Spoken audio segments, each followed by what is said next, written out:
Thank you all for tuning into Big Mama Story Time. Story Time! Don't forget to like, subscribe, comment to my page. Here we go. Guys, thank you all for tuning into Big Mama Story Time on today. Today I will be reading to you guys a story from Princess Adventure Stories, Disney's Princess Adventure Stories. All right. And again, in the description box, I will have the rest of these stories that I've already read. And today, I will be reading to you guys Snow White and the Seven Dwarfs, A Windy Adventure. All right, let's get into this. Snow White was visiting the seven dwarfs in their forest cottage.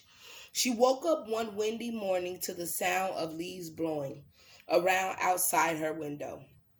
After a delicious breakfast, the seven dwarfs marched off to work in the mines. Snow White decided to clean up the cottage. She swept the floors and washed the dishes. Her woodland friends, an owl, a beaver, and a turtle, helped. Then she opened the cupboards. Potatoes, potatoes, potatoes, she sighed. If only there were something different to eat. Suddenly, she had an idea. I know. I'll pick some fresh berries and nuts in the forest and bake a gooseberry nut pie. The owl, beaver, and turtle nodded excitedly. They thought that was a great idea.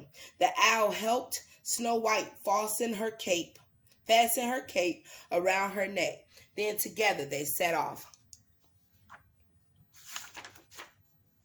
As Snow White and her animal friends walked into the forest, the wind whistled through the trees. It tangled Snow White's hair and made her cheeks turn pink. But she didn't mind. With all the juicy berries and fallen nuts they were collecting, she would be able to make a lovely pie that evening. Before long, she came to a fork in the trail. I've never taken the trail on the right before, she said, pointing to the long shady path. It would be nice to go exploring. Snow White continued. I'm sure there are nuts and berries along that path too. Snow White looked down the trail. Not too far off, a wooden bridge swayed above a river. Just then, a gust of wind blew her toward the new path. She laughed. I think that's a sign, don't you? She asked her friends. They headed down the trail and across the rickety wooden bridge. On the other side of the bridge, the path curved. Snow White was sure it led somewhere special. The trail wound left, and then, right before opening into a sunlit grove, the clearing was filled with nut trees. How wonderful! Snow White exclaimed. She dashed from one to the other. There were walnut trees, chestnut trees, and almond trees. The grove even had a cluster of gooseberry bushes. Now you pick the nuts from the high branches, she told the owl. He saluted with one wing and flew to the very top of a tree. And you gather the ones on the ground, she said to the beaver. The little animal shook his tail and scampered off. And you? Snow White turned to the turtle, but he wasn't there. She laughed. It always took the turtle a little longer to catch up. That's okay. I'll take care of the berries. Snow White and her friends got to work. The wind whistled through the branches as Snow White filled her basket. Suddenly, a mighty gust snatched Snow White's cape right off her shoulders. Oh dear, she cried. She got up and began to chase her cape through the woods. The wind carried it down a pebbled path and past a large rock. It flew farther and farther away. Finally, the cape snagged on a tree branch. Snow White untangled it, but when she turned around, she realized that she was lost. For a moment, Snow White was frightened. Then she put her hands on her hips. I'll just have to find my way back on my own, she said. Snow White looked around. Which way had she come from? The left or the right? Then she glanced at her feet. Her slippers were muddy. She left footprints in the dirt. I can follow my own tracks, she exclaimed. Good idea, Snow White. Snow White carefully followed her own trail of footprints. Soon the ground changed from dirt to pebbles. There weren't any footprints there. Now which way should I go? she wondered. Suddenly, she noticed a large rock up ahead. I passed that when I chased my cape, she exclaimed. Snow White hurried toward the rock. Once she was there, she could see the grove in the distance. Ow! Beaver! She called. Hearing her voice, the owl flew from the top of a walnut tree, and the beaver scampered out to meet her. They both looked very relieved. I had such an adventure, Snow White told them, picking up her basket. Then she looked around. Oh my, is Turtle not here yet? She asked. What if he got lost the same way that I did? We had better go and find him.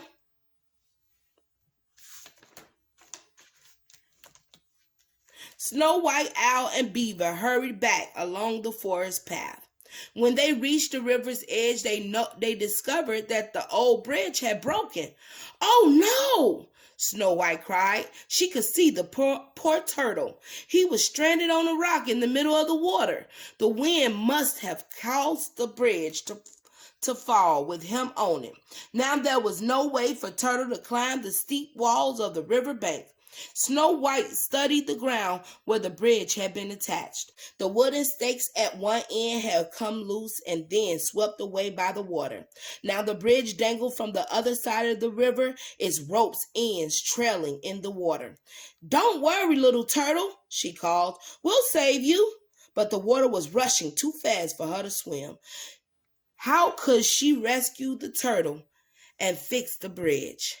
Owl can fly over, Snow White said thoughtfully, and Beaver is good at chewing. There must be something we can do. Suddenly, Snow White had an idea. She snapped a stick off a nearby tree and drew a picture of the broken bridge in the dirt. Here's what we need to do, she exclaimed to her friends. Owl, if you fly to the other side and pick up the rope ends, Beaver can choose some new wooden stakes, and I can hammer them in place. Together, we can rebuild the bridge. The three friends went to work. The beaver liked to gnaw, so chewing new stakes from tree branches was easy to him. Once he was done, Snow White hammered the stakes into the ground with a rock. Meanwhile, the owl flew across the river and took the ends of the ropes in his beak. But the bridge was heavy, so he hooted to some of his bird friends to help him lift it out of the water. Then Snow White pulled the bridge right tight and tied the ropes to the stakes. Okay, go ahead, work together. I know that's right. Good as new, she cried. Thank you, friends. Snow White quickly stepped onto the bridge. They had done such a good job it hardly swayed at all. When she reached the middle, she dropped to her knees. Looking over the side, Snow White saw the turtle waiting on the rock just below her, but the water was picking up speed. She needed to get him right away. Snow White stretched down as far as she could and scooped the turtle up into her arms. She was just in time. A big gush of water washed right over the rock just as Snow White picked up the turtle. The turtle breathed a sigh of relief. He nuzzled Snow White to thank her. What are friends for? She said with a smile. I think that's enough adventure for one day. Let's head home to bake that pie. Together the friends made their way back down the path. This time they knew just where they were going. When Snow White and her animal friends got back to the cottage, she baked a lovely gooseberry nut pie. Just as it was coming out of the oven, the 7 dwarfs arrived home. That's mighty delicious looking, Bashful said softly. Did you have any troubles? Problems today? Doc asked. Snow White winked at the owl, the beaver, and the turtle. Nothing we couldn't handle, she replied. All right, guys. That is the end of that one for Snow White. Thank you all for tuning in to Big Mama Story Time. Please don't forget to like, share, comment, and subscribe to my page if you haven't done so already. All right, guys. Bye.